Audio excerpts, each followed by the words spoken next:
इंसान का जो चेहरा होता है वो उसकी पहचान होती है। और ऐसा सोचो कि आपका चेहरा ही बिगड़ जाए या उसका थोड़ा सा पार्ट निकल जाए, उसका स्ट्रक्चर गड़बड़ हो जाए तो उसमें क्या होगा? तो वो तो अपनी पूरी पहचान खो जाता है।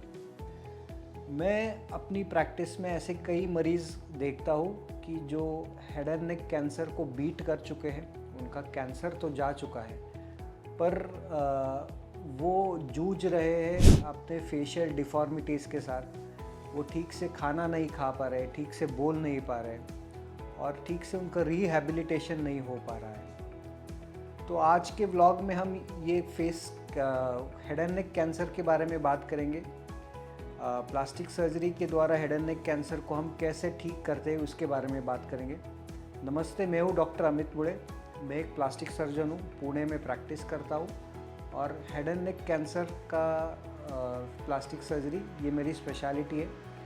मैं आज तक 1,500 से ज़्यादा मरीज़ों को ट्रीट कर चुका हूँ हेड एंड नेक कैंसर के लिए और आज हम उसी के बारे में बात करेंगे। ये जो है वीडियो है, ये बस एक वीडियो नहीं है, इसमें हम पूरी तरीके से प्लास्टिक सर्जरी का जो आर्ट है, जो साइंस है और बिहाइंड द ऑपरेशन थिएटर क्या चलता है उसके बारे में हम डिटेल में बात करेंगे। अभी किसी भी पेशेंट को अगर मुंह का कैंसर होता है तो उसमें क्या होता है, वो कैंसर निकालने के लिए वो कैंसर और उसके आजू बाजू का 1 या 2 सेंटीमीटर का जो एरिया है उसको निकाल दिया जाता है। तो उससे क्या होता है कि वहाँ पे एक गड्ढा बन जाता है, एक गैप बन जाता है। जहाँ पे पहले हड्डी हुआ करती थी या मसल्स हुआ करते थे, आपके इम्पॉर्टेंट नर्व्स, ब्लड वेसल्स हुआ करते थे, वहाँ पे ऐसे सोचो कि एक बड़ा सा गड्ढा बन गया। तो जो रिकन्स्ट्रक्टिव सर्जरी होती है उसका गोल ये होता है कि एक तो सबसे इम्पॉर्टेंट गोल है कि वो गड्ढा बंद कर दे, वो वुंड को हील कर दे। ये तो गोल हो ही गया, बट ये प्राइमरी गोल नहीं होता। उसमें और भी हमारे गोल्स होते हैं कि आपका जो फॉर्म है, आपका जो फंक्शन है, उसको हम किस तरीके से और बेहतर कर पाए। तो यही हमारे रिकन्स्ट्रक्टिव सर्जरी का गोल है कि वुंड हीलिंग एक करना, आपका फॉर्म ठीक से देना और आपको जो फंक्शन हो वो आपका कैसे हम ऑप्टिमाइज़ कर पाए, उस हिसाब से हमें काम करना पड़ता है। अभी जो हेड एंड नेक कैंसर का रिसेक्शन के बाद जो वहाँ पे गैप तैयार होता है, उस गैप को भरने के लिए हमें वहाँ पे कोई टिश्यू डालना पड़ता है और वो टिश्यू अपने आप तो आएगा नहीं, तो वो कहीं से हमें लेना पड़ता है। जैसे हम फोरआर्म से ले सकते हैं, थाई से ले सकते हैं या अपने लेग का हड्डी ले सकते हैं। और वो वहाँ पे बस रखने से भी काम नहीं होता, क्योंकि वो वहाँ पे रखेंगे तो वो तो मर जाएगा, उसको ब्लड सप्लाई भी होना चाहिए। तो वो ब्लड सप्लाई हम उसके गले में जोड़ देते हैं और इसी सर्जरी को हम फ्री फ्लैप सर्जरी कहते हैं। फ्री फ्लैप सर्जरीज़ कई अलग तरीके की होती है। इट मेनली डिपेंड्स कि हम वो कहाँ से ले रहे हैं। हेड एंड नेक कैंसर में हम प्राइमरीली 3 जगहों से फ्री फ्लैप करते हैं।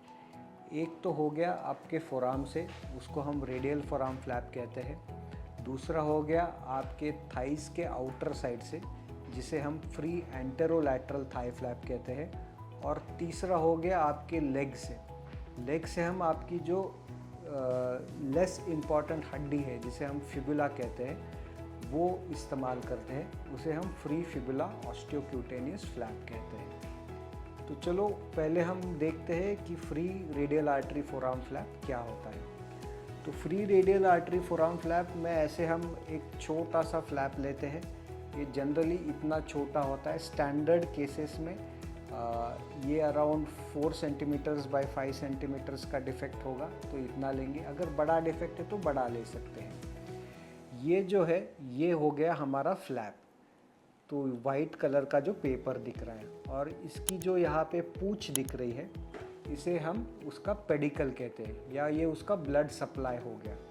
तो सोचो कि आपका अगर कोई टंग का रिसेक्शन हो गया, टंग में छोटा सा गैप हो गया, तो हम ये रेडियल फोरआर्म फ्लैप लेंगे, वहाँ पे उसको ऐसे फोल्ड करके टंग का कंटूर दे देंगे, आजू बाजू जो भी एक्स्ट्रा है उसको निकाल देंगे और उसका ये जो ब्लड सप्लाई है ये यहाँ पे गले में हम जोड़ देते हैं। तो उससे ये जो ब्लड सप्लाई है ये यहाँ से अंदर जाएगा आर्टरी से, और वेन से वो वापस जाएगा। ये हो गया radial forearm flap. Radial forearm flap हम कब इस्तेमाल करते हैं? तो जब भी हमें छोटा सा डिफेक्ट है, वेरी थिन डिफेक्ट है, वहाँ पे हम रेडियल फोरआर्म फ्लैप इस्तेमाल करते हैं। उसके बाद मेरा वेरी फेवरेट और वेरी वर्सेटाइल फ्लैप हो गया एक, इसको हम एंटेरोलैटरल थाई फ्लैप कहते हैं।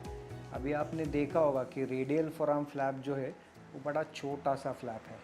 एंटेरोलैटरल थाई फ्लैप हम थाई से ले रहे हैं, तो थाई में हमको बहुत बड़ा सरफेस एरिया मिलता है। तो ये एंटेरोलैटरल थाई फ्लैप हो गया।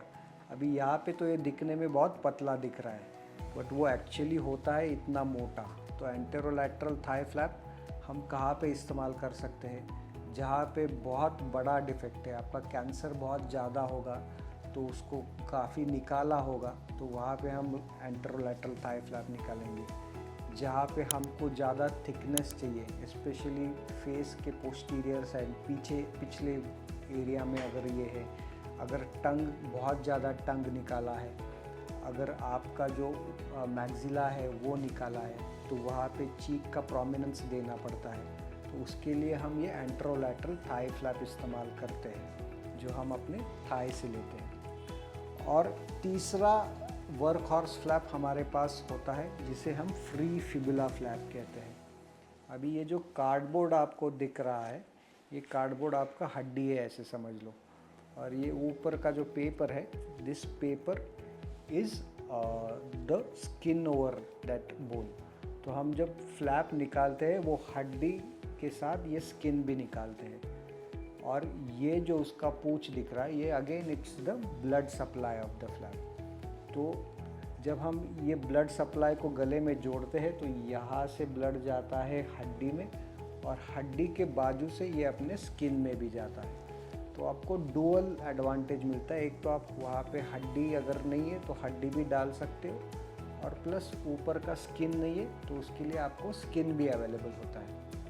ये जो फ्री फिबुला फ्लैप है, आप सोचोगे कि हड्डी, चेहरे में जो हड्डी है वो तो ऐसे सर्कुलर हड्डी है, तो फिर ये ऐसे स्ट्रेट हड्डी को कैसे वहाँ डालेंगे? तो उसको हम क्या करते हैं, ये हड्डी को 2-3 जगह पे काटते हैं ट्रायंगुलर पार्ट्स में, और फिर उसको ऐसे मोड़ देते हैं, तो उससे हमें जो शेप चाहिए वो मिल जाता है।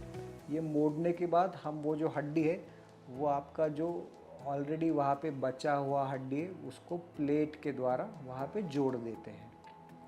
ये हो गए हमारे 3 मेजर फ्लैप्स। कई अलग फ्लैप्स भी होते हैं, बट मोर देन 95% केसेस में these are the work horse flaps which we are talking about. अच्छा, अभी आप ये सोचोगे कि हमने हाथ से फ्लैप ले लिया या थाई से फ्लैप ले लिया, या हमने वो जो फिबुला फ्लैप है जो हम लेग से लेते हैं, तो वहाँ पे क्या होता है?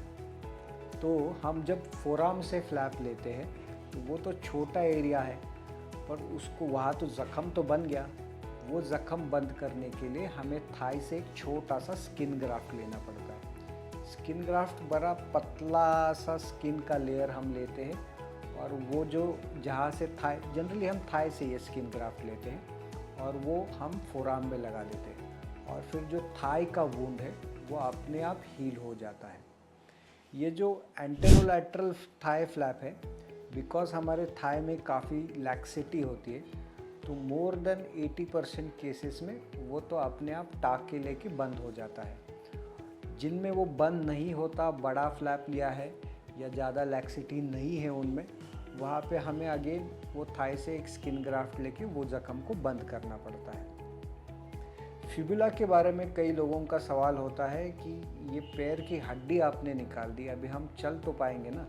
तो उसका आंसर है यस, आप चल पाओगे, क्योंकि हमारा जो लेग है उसमें 2 बोन रहते हैं। एक जो बड़ा वाला मोटा रहता है उसको हम टिबिया कहते हैं, और एक पतली सी हड्डी रहती है जिसे हम फिबुला कहते हैं। तो हम जब फ्री फिबुला फ्लैप करते हैं उसमें हम ये पतली वाली हड्डी लेते हैं, जो वेट बेयरिंग में, वॉकिंग में, रनिंग में, आपके डे टू डे एक्टिविटीज़ में जिसका ज़्यादा सिग्निफिकेंस नहीं होता, वहाँ का जो ज़ख़म होता है उसे बंद करने के लिए अगेन हमें कई बार स्किन ग्राफ्ट करना पड़ सकता है, कई बार बस वो टाँकों से बंद हो जाता है। तो अभी हमारा फ्लैप के बारे में तो हमने बात कर लिया कि कहाँ से फ्लैप लेते हैं, कैसे लेते हैं। उसके बाद क्या होता है कि एक बार वहाँ पे ऑन्को सर्जन का काम हो जाए तो वो बाहर निकल जाते हैं और फिर वी टेक ओवर। हम क्या करते हैं, जो फ्लैप है उसको तो पहले अपनी जगह पे स्टिच कर देते हैं। स्टिच करते समय उसको जो भी शेपिंग चाहिए, उसको कंटूरिंग चाहिए, वो सब हम अपने हिसाब से कर देते हैं। फिबुला के केस में हमें वो हड्डी को शेप देना पड़ता है, वो हड्डी को उस जगह पे प्लेट से फिक्स करना पड़ता है। एक बार ये सब हो जाता है, उसके बाद आता है जो major step which is called as micro surgery. Micro surgery में क्या होता है कि जो उनकी जो ब्लड वेसल्स होती है, हमने जो स्पेसिमेन देखे उसमें तो आपने इतना मोटा मोटा देखा, पर वो इतनी मोटी नहीं होती। एक माचिस की तीली की इतने उनका डायमीटर होता है। तो जनरली 1 to 3 मिलीमीटर डायमीटर के जो वेसल्स हैं वो हम माइक्रो सर्जरी में जोड़ते हैं। और वो जोड़ने के लिए हम जो धागे इस्तेमाल करते हैं वो आपके बाल के बराबर रहते हैं, उतना उसका थिकनेस रहता है। तो बाल के बराबर है तो ये तो ऐसे नेकेड आई से देख नहीं पाएंगे, तो उसके लिए हमें मैग्नीफिकेशन यूज़ करना पड़ता है, जिसे हम माइक्रोस्कोप कहते हैं, या कई बार लूप्स भी हम यूज़ करते हैं जो चश्मे से हम कनेक्टेड रखते हैं। एक बार ये सब माइक्रो सर्जरी का काम हो गया, उसके बाद हम चेक करते हैं कि फ्लैप ठीक तरीके से काम कर रहा है कि नहीं, खून अंदर ठीक से आर्टरी से जा रहा है कि नहीं, वेन से खून ठीक तरीके से बाहर आ रहा है कि नहीं, कहीं पे कोई किंक नहीं है ना, कहीं पे कोई ट्विस्ट नहीं है ना, कहीं पे एक्सेसिव ब्लीडिंग नहीं है ना। ये सब चीज़ें हम देखते हैं। उसके बाद हम आपकी जो नेक और फेस के जो टाके हैं उन्हें कॉस्मेटिकली ले लेते हैं। सब लोगों का एक सवाल ज़रूर होता है कि हम ये जो सर्जरी करेंगे इसका सक्सेस रेट क्या है। तो एज अ ब्लैंकेट स्टेटमेंट मैं आपको ये बोल रहा हूँ कि माइक्रो सर्जरी आज इतना एडवांस हो चुका है कि हम 95% पेशेंट्स में सक्सेस गारंटी कर सकते हैं। इसका मतलब क्या हुआ कि हमने अगर 20 पेशेंट्स किए तो 20 में से 19 पेशेंट्स विदाउट एनी कॉम्प्लिकेशंस घर जाएंगे। 20 में से एक पेशेंट ऐसे हो सकता है जिसे कोई प्रॉब्लम आए। अगर ये प्रॉब्लम हमें जल्दी समझ में आ जाता है तो उसको हम सॉल्व कर सकते हैं। अगर थोड़ी सी देरी होती है तो हमें उसके लिए रीसर्जरी करनी पड़ सकती है। रीसर्जरी का मतलब ये हो गया कि हमें एक तो या तो दूसरा फ्री फ्लैप करना पड़ सकता है, या तो कोई बेसिक लोकली अवेलेबल फ्लैप जैसे हमने चीक से लिया, चेस्ट से फ्लैप लिया, उसे हमें करना पड़ सकता है। अभी ये जो फेलियर ऑफ फ्लैप्स है ना, इसे ये क्यों होता है कि it is very difficult to predict कि इस पेशेंट्स में वो फेल होगा, इस पेशेंट में फेल नहीं होगा। बट उसके लिए कई रीज़न्स है। अगर आपका पहले कीमोथेरेपी हो चुका है, आपका पहले रेडियोथेरेपी हो चुका है, आपको पहले से कोई हार्ट डिसीज़ है, तो बेसिकली आपको डायबिटीज़ है, ब्लड प्रेशर हाई है, कहीं से कुछ ब्लीडिंग डिसऑर्डर है, तो इन चीज़ों में फेलियर के चांसेस बढ़ जाते हैं। Otherwise in normal patients we generally do not expect the flap to fail, but कई बार it is more of luck बोल सकते हो आप कि कुछ पेशेंट्स में कुछ प्रॉब्लम ना होने के कारण भी फ्लैप फेल हो सकता है, although the percentage of failure is very low. तो अभी ये जो सब हम फ्री फ्लैप और माइक्रो सर्जरी के बारे में इतने बात कर रहे थे, तब मुझे एक अपना पुराने पेशेंट के बारे में बोलने की इच्छा हुई। ये जो पेशेंट थे उनका कैंसर का सर्जरी तो हो चुका था, पर उनको कोई रिकन्स्ट्रक्टिव ऑप्शन नहीं दिया था। उसके कारण उनकी हड्डी नहीं थी, जो लोअर जॉ की हड्डी होती है वो नहीं थी, और वो उससे क्या हो गया कि वो ठीक से बात नहीं कर पा रहे थे, उनका फेस का शेप ठीक नहीं था, ठीक से खा नहीं पा रहे थे। तो वो हमारे पास आए थे, हमने उनका सब इन्वेस्टिगेशंस करवाए और पैर से हड्डी लगा के हमने वो उनका जो लोअर जॉ था उसको हमने रिकन्स्ट्रक्ट कर दिया। वो रिकन्स्ट्रक्शन के बाद वो सब सही हो गया। 5 दिन के बाद पेशेंट डिस्चार्ज हो गए, 15 दिन में मुंह से खाने लग गए और आज 6 महीने हो चुके उनके सर्जरी को होने के बाद। और कंडीशन ये है कि वो आज अपने दोस्तों के साथ बैठ सकते हैं, उनके साथ गप्पे मार सकते हैं, अच्छी तरीके से सोशलाइज कर रहे हैं। So this is the impact which micro surgery has on a patients life, and I think that it is really fantastic experience.